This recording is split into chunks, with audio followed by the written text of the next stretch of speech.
Happy Saturday, guys. We are back for an episode of Behind the Scenes Weekend Reporting. How are you feeling? It's my Tuesday, so, you know, I'm game. Me too. We are headed to Durham. There is a teacher rally next week, and they're going to be making some signs ahead of that rally. They're asking for more for schools and for students.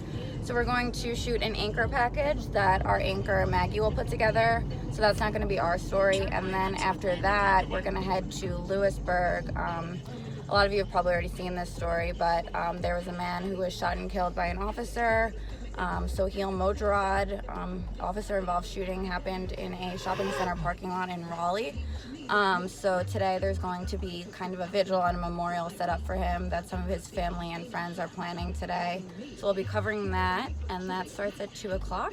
So we will check in with you guys in a little bit. We'll show you a little bit about what we do behind the scenes when it comes to interviewing and shooting video and editing. And we'll have a live shot tonight at 6, so stay with us.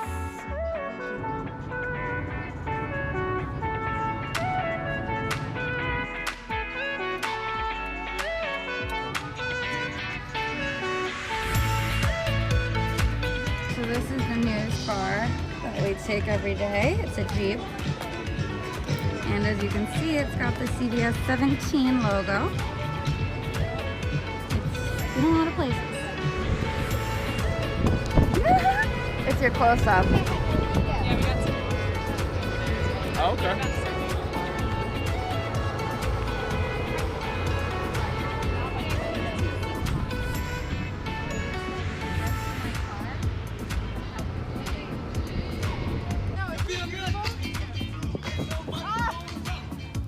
Write a little bit more on it. Good afternoon. We have car chalk over in the parking lot over here. We have car. Our first interview of the day is going to be the man who organized this event today. I am an art teacher here. I've been here for 22 years, and I've been a member of the Durham Association of Educators for that long too.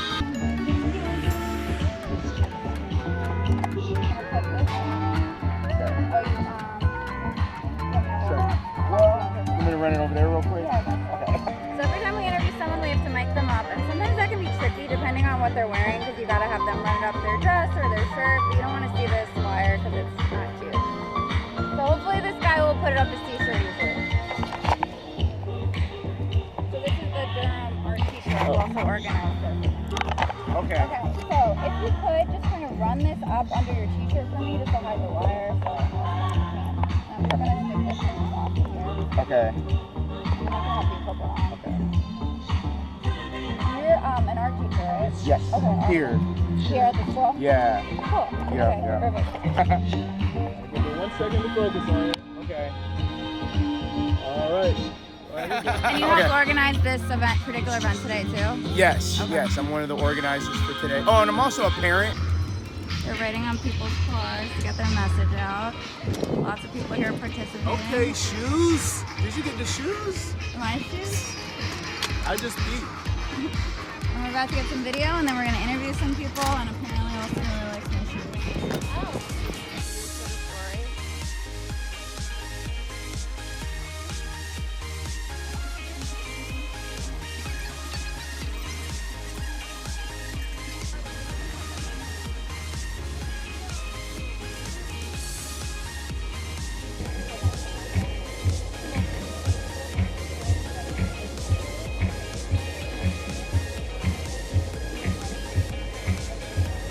We're making a quick gas stop before we start the day because, as you know, we drive a lot. There are a lot of miles on some of these cars. This one, I think, has 144,000.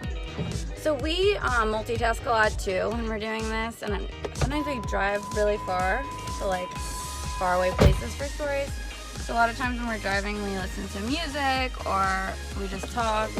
I've been trying to learn Spanish lately, so sometimes we listen to like Spanish videos on YouTube. So it just depends on the day. Que pasa, mamacita? Besame mucho. Is that all you know how to say? No. Dime me. I said tell me what you wanted to tell me. Oh, I'm not gonna tell you on camera. Okay, we'll be back. We'll be back after this quick break. All right, so we just had to drop off video for that anchor package on the Durham teachers making signs, and now we're headed to our actual story today, which is a celebration of life for Soheil Mojarrad. And I told you guys before, and you're probably familiar with the story if you've been watching the news at all, but this happened last Saturday night.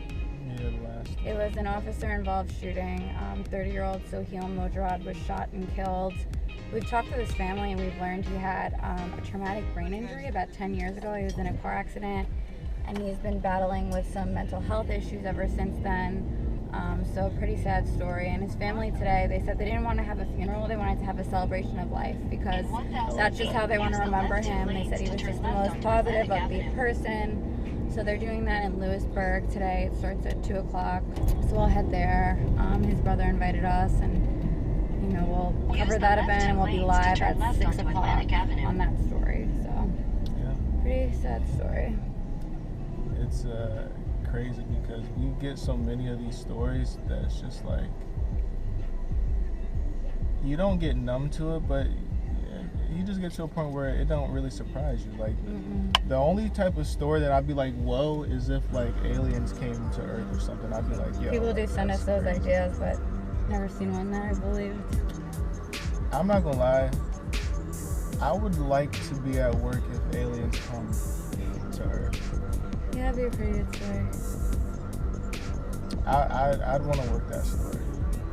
I don't know why, but I would just want to have that footage because that footage is gonna be played for like the rest of humanity, and I want to be like 60 years old and be like, hey kids, that's your granddad's video right there.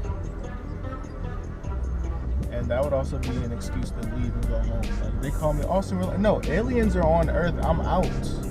Like all bets are off the table. If aliens come back to Earth, You think we'll also have to work? What do you mean? I'll get the first interview with an alien. okay. I mean, if they're cool, then yeah. But you go talk to them first. And Oh, you're gonna leave me alone? What else will I talk to you about? hey, look, we're talking about aliens, right? So we are getting in the car now. We have been covering the celebration of life for Soheil Mojarrad, the young man who was shot and killed by police officers last weekend. And we are now getting in the car because we have to transcribe the interviews. We interviewed his father and his brother. Really, really sad. But a beautiful celebration and a beautiful tribute to him. They showed us his garden. He had started growing a garden of vegetables at his parents' house, and he wanted to start a nonprofit to feed the homeless. So just a lot of very sweet stories about him. So now I have to listen to the interviews, transcribe them, write the story, and then once my script's approved, Austin will edit it, and then I'm gonna do a live shot at 6. So we'll probably do it by his garden just to show that. There you go. Oh my god, this thing is so tangled. I want it. Huh. Yeah, it's all good. Alright, I'll do that. Alright.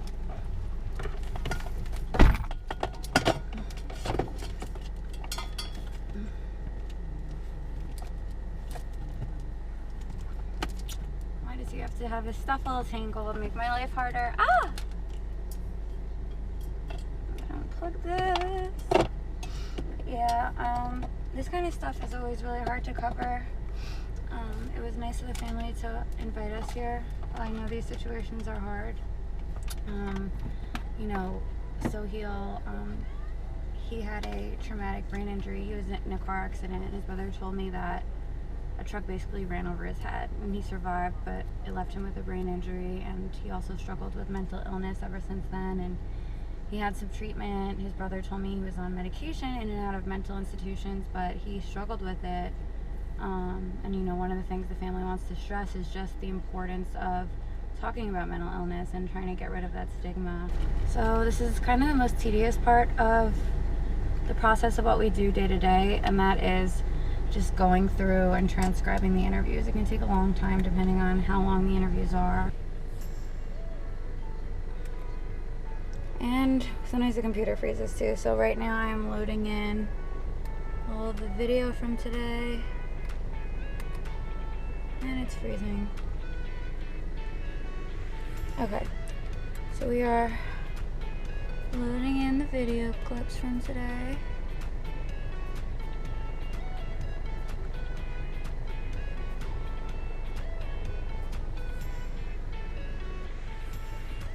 This is the editing program we use. It's called Edius. I've used a few different ones in my career, but Edius is pretty easy to use, pretty straightforward, not super fancy, but it gets the job done. Austin says this is a new computer, yet it's going incredibly slow.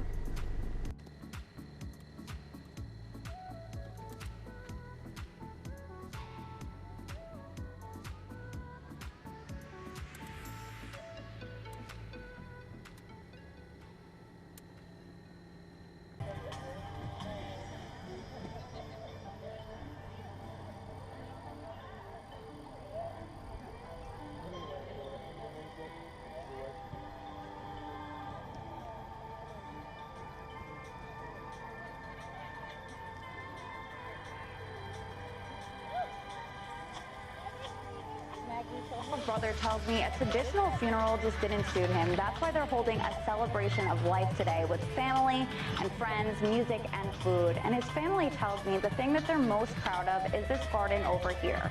Sohail's father tells me he started it about a week before he died, and the whole goal was to grow food to start a nonprofit to feed the homeless.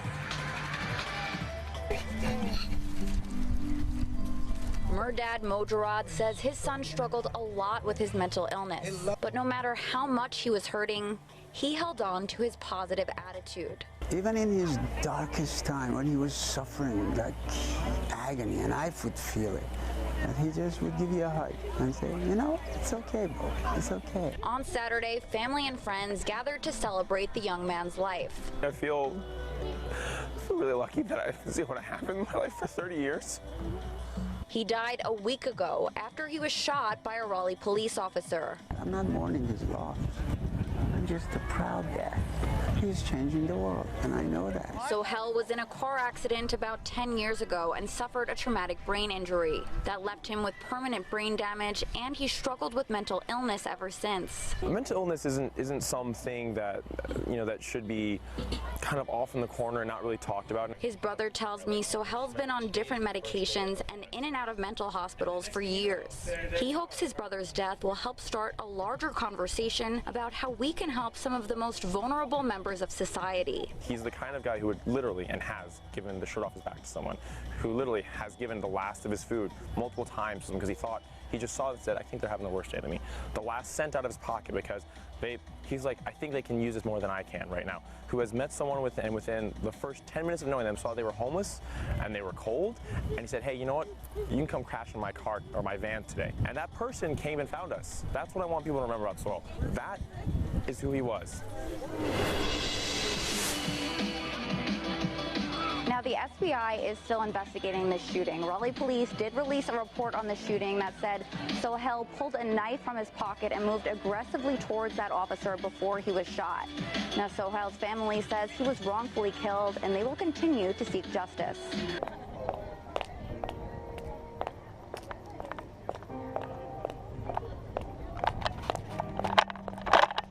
Time to go. Sad days sometimes, they're hard, but if it makes a difference, it's worth it. Look, this is the TVU. That's what we used to go live. It used to be a lot bigger, but they made it smaller. Now we don't need a big satellite truck to go live, which is cool. Easy day. But I just call it Saturday.